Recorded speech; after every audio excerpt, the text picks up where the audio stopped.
आज भारत दुनिया के सबसे युवा देशों में से एक है। मन गर्व से भर जाता है कि मेरा देश का नौजवान सोचने में कितना तेज गति से आगे जा रहा है।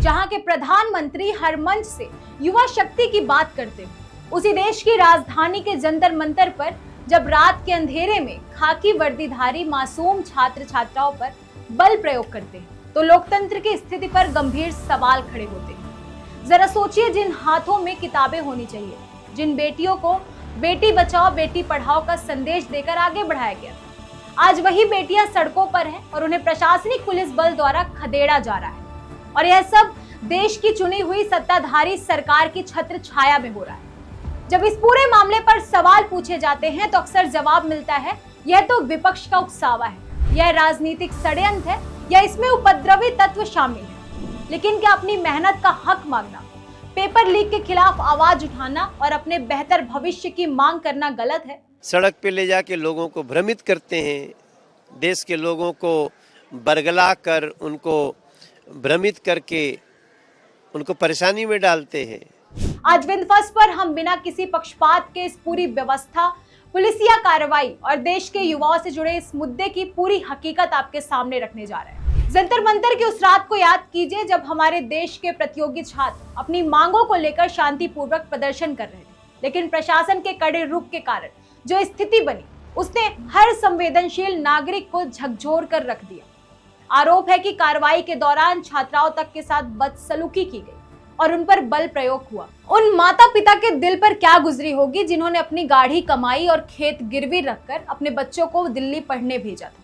जब वे टीवी पर अपने बच्चों को इस हाल में देखते हैं तो उनका विश्वास हिल जाता है।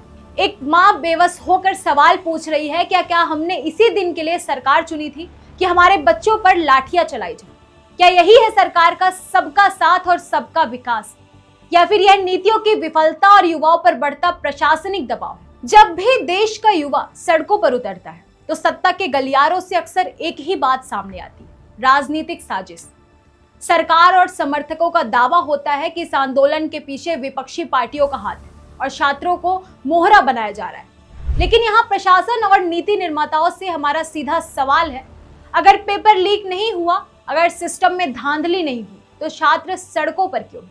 क्या लाखों छात्र इतने नासमझ हैं कि वे किसी राजनीतिक दल के बहकावे में आकर अपना करियर दांव पर लगाएंगे? और अगर विपक्ष इस मुद्दे को उठा रहा है तो क्या लोकतंत्र में सवाल पूछना मना है?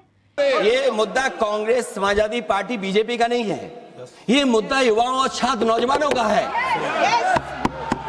छात्रों की नहीं सुनी जाएगी तो सड़कों पे आएंगे। और जो सरकार ने व्यवहार किया है, इस्तीफा तो क्या है, इस्तीफा तो जब चाहेंगे तब मंत्री ले लेंगे, सदन के बाद ले लेंगे। लेकिन सवाल ये जो छात्रों के साथ व्यवहार हुआ है, उनके हाथ तोड़े, सर तोड़ा, उनके कपड़े फाड़े, क्या बेटियों के कपड़े फाड़ेंगे आप?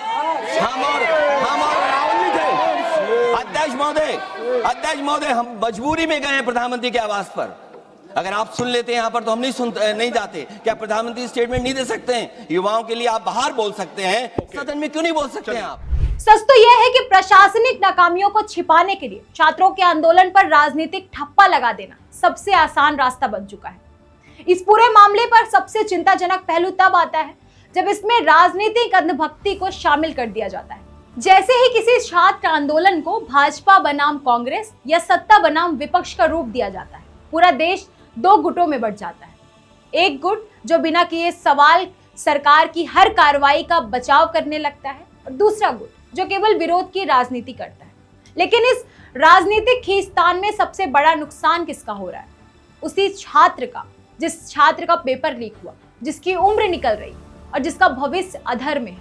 उसकी असली समस्या इस शोर में दब जाती है। लोग ये भूल जाते हैं कि यह लड़ाई किसी पार्टी की नहीं, देश के भविष्य की है। आंकड़ों का आईना उठाइए और देखिए, भारत की 50% आबादी 25 साल से कम उम्र की है और 65% से ज्यादा आबादी 35 साल से नीचे है। जिस 65% युवा आबादी के दम पर भारत दुनिया में डेमोग्राफिक डिविडेंड का दावा करता है, अगर उनकी आवाज को ही अनसुना कर दिया जाए तो देश आगे कैसे बढ़ेगा? जब आप युवाओं को पारदर्शी परीक्षा प्रणाली और समय पर रोजगार नहीं दे सकते और सवाल पूछने पर उन पर बल प्रयोग होता है, तो यह देश को आगे ले जाने का रास्ता नहीं है। युवाओं का धैर्य टूटता है तो व्यवस्थाओं को बदलना ही पड़ता है। जंतर मंतर की उस रात की तस्वीरें इस सिस्टम से जवाब मांगती रहेंगी।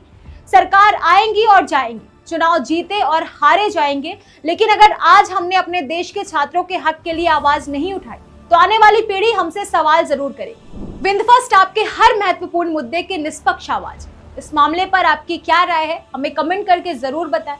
क्या आपको लगता है कि देश की परीक्षा प्रणाली में तत्काल बड़े सुधार की जरूरत है, हाँ या नहीं? अपनी राय दें। अगर आपके परिवार या आसपास किसी छात्र पर इस मुद्दे का असर पड़ा है तो अपना अनुभव जरूर शेयर करें। आपकी आवाज हमारे लिए बेहद महत्वपूर्ण है। ऐसे ही निष्पक्ष, तथ्यपरक और भरोसेमंद खबरों के लिए विंध्यफर्स्ट को सब्सक्राइब करें और इस वीडियो को शेयर करना ना भूलें। धन्यवाद।